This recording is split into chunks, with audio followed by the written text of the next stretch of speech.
God is once again amazing. Something I have to acknowledge from time to time at the beginning of videos. First, because it's true, and two, sometimes preacher hack. It helps me stay focused on what matters. Understanding that we are in Isaiah 29, let's call this one Stuck Asleep. Understanding that it starts out with a kind of lament, with a term for Jerusalem that I do not often see used. As a matter of fact, when I word searched it, I only see it coming up in this chapter, even though the word has another meaning that will appear quite possibly in other translations of the Bible, in other places in the Bible. But here, the first verse is going to say, Ariel, the city where David encamped. And it's going to acknowledge it as being a once great city that now is going to, once again, as we see in the book of Isaiah, come under the judgment of God.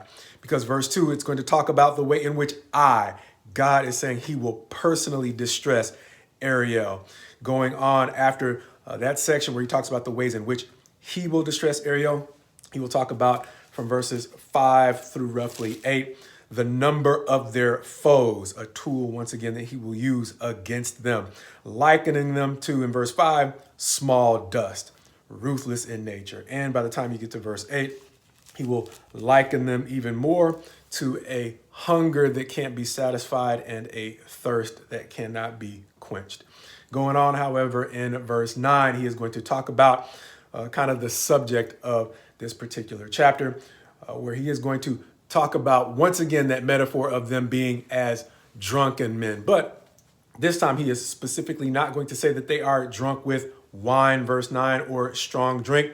Verse 10 is going to say what it's actually from. For the Lord has poured out upon you a spirit of deep sleep.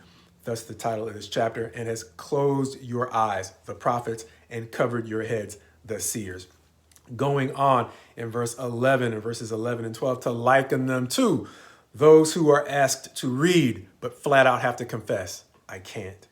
As verse 13, a very famous verse that will be quoted again in the New Testament, may help us understand why when it reads, and the Lord said, because this people draw near with their mouth and honor me with their lips, while their hearts are far from me, and their fear of me is a commandment taught by men. He will go on to say, therefore, he will continue or go on to do wonderful things. Among them, he'll say, and the wisdom of their wise men shall perish, and the discernment of their discerning men shall be hidden. As verse 15 will go on to talk about the ways in which they thought that they could conceal their actual motives while still praising God.